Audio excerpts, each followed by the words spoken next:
Welcome back again. This will be the last session for chapter 2.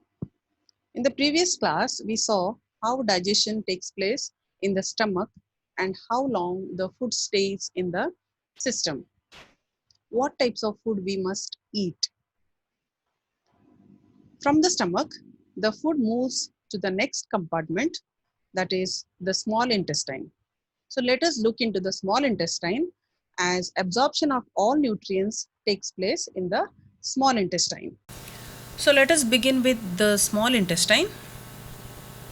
The small intestine is a long, narrow coiled tube that is around 7 meters long and found in the lower abdomen. So the length of the small intestine is 7 meters. It's not 7 inches, 7 meters. The greater part of digestion and absorption takes place in the small intestine. The walls of the small intestine secrete digestive juices. The liver secretes bile or bile juice, which it stores in the gallbladder. So bile juice is stored in the gallbladder. Bile is secreted into the small intestine whenever it is needed or whenever it is required. Pancreatic juices are secreted by the pancreas into the small intestine. So there is a special organ called as pancreas which secretes pancreatic juice, and pancreatic juice comes into the small intestine. Now bile breaks down fats. So whatever fats we eat, that is digested by the bile juice, or bile juice breaks down the fats into tiny droplets which can be easily acted on by the digestive juices. Next is the digestive juices secreted by the walls of the small intestine breaks fats into simpler substances that can be absorbed easily. And the last one is the pancreatic juice breaks down starch into simple sugars and proteins and fats into simple substances. Repeating. The pancreatic juice breaks down starch into simple sugars and proteins and fats into simple substances. Now let us see transport and assimilation of digested food. The digested food enters the blood in the small intestine. This is carried throughout the body through the bloodstream. The digested food material is used by the body in many ways. First one is glucose is used to get energy through the process of respiration. This occurs in the cells of the body. I'll repeat again, glucose is used to get energy through the process of respiration. This occurs in the cells of the body. The next one is the simpler substances that we get when fats are digested are stored in the body and also used as a source of energy. So you must have seen some people who are having a big belly, or their fat is stored in their stomach region or near their waist. So this stored fat is used as energy in the case of emergency. Now then the last one is the simpler substances that we get when proteins are broken down are used for growth, repair and make the new materials like proteins and hormones. Means when the proteins are broken down, whatever nutrients are obtained, they are used for growth, repair and the production of proteins and hormones. Now once the digestion in small intestine gets over, the remaining food material enters to the large intestine. So let's see what happens in the large intestine. After all the useful and digestible nutrients have been absorbed during the digestive process, a mixture of water and indigestible waste such as the fibers remain.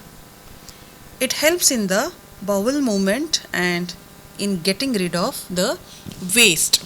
Means the undigested food should be thrown out of the body. The mixture moves into the upper part of the large intestine known as the colon. The colon is primarily responsible for absorbing water and some remaining salts from this mixture.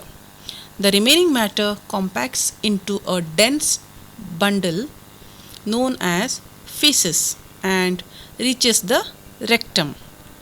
It is finally removed through the anus by the process of egestion. So, this marks the end of the digestive process and the digestive tract. To maintain a healthy digestive system, eat a healthy diet and eat moderately, slowly, and regularly. So here the process of digestion in human beings ends. So we have started from the buccal cavity, then the food enters to the esophagus. From the esophagus, within 10 seconds the food reaches the stomach. In the stomach, hydrochloric acids kill the bacteria and germs, and churning of the food takes place, and then afterwards a paste is produced in the stomach called as chyme. The chyme enters the small intestine and most of the nutrients are absorbed in the small intestine by villi, and from there the undigested food enters the large intestine and there water and minerals are absorbed by the large intestine, and at the end the undigested food travels through the rectum and finally to the anus and it is ejected from the body. Now we will see some digestion related ailments, or there are some diseases which are related to digestion. The first one is heartburn. So what is heartburn? Discomfort or burning sensation caused in the chest. It is due to the contents of stomach traveling upwards into the esophagus. The acids which are present in the stomach, they try to come up into the esophagus, which makes you feel uncomfortable and you feel that discomfort and that feeling of burning. So this is called as heartburn, or we can say acidity. The second common thing is vomiting. The forceful expulsion of stomach contents from the mouth through the esophagus is termed as vomiting.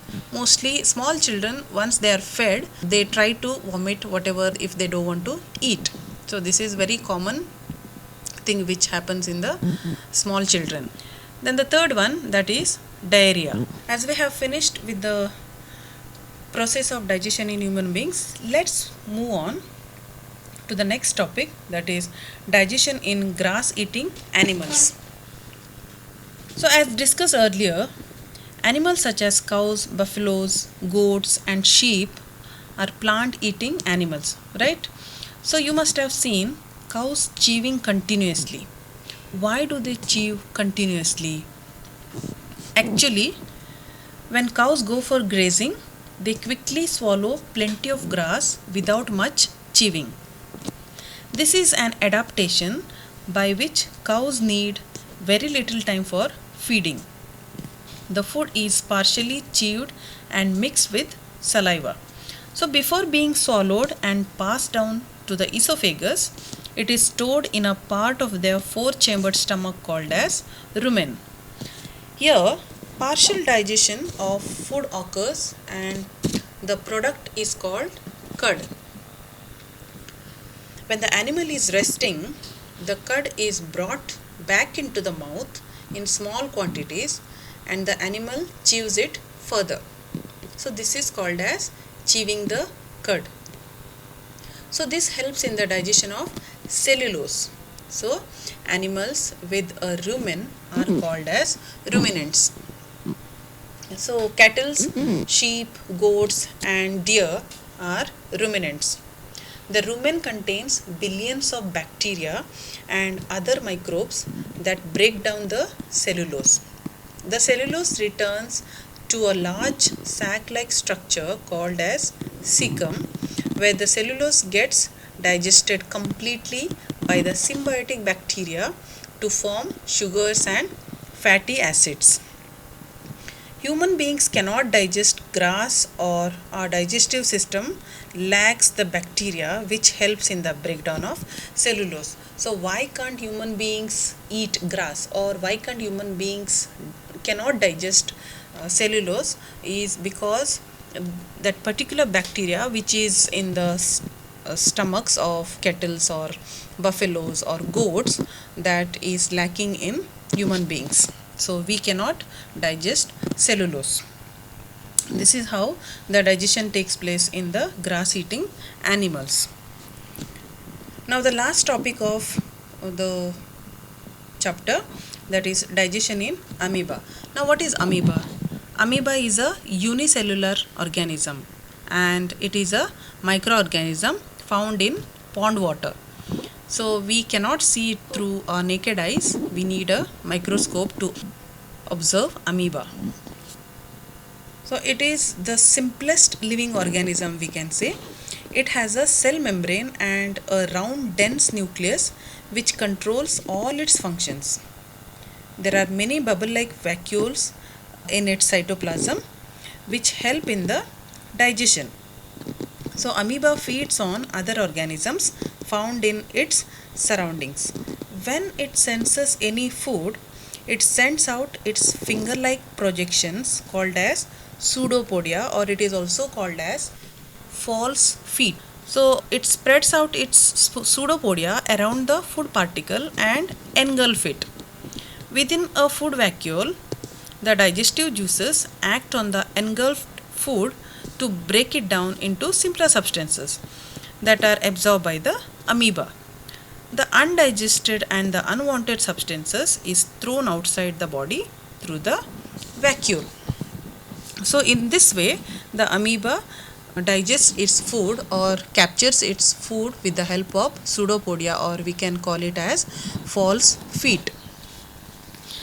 So the mode of nutrition and digestion differs from animal to animal, but the basic processes of digestion remains the same. That is, the processes involved in nutrition remains the same in every kind of animal.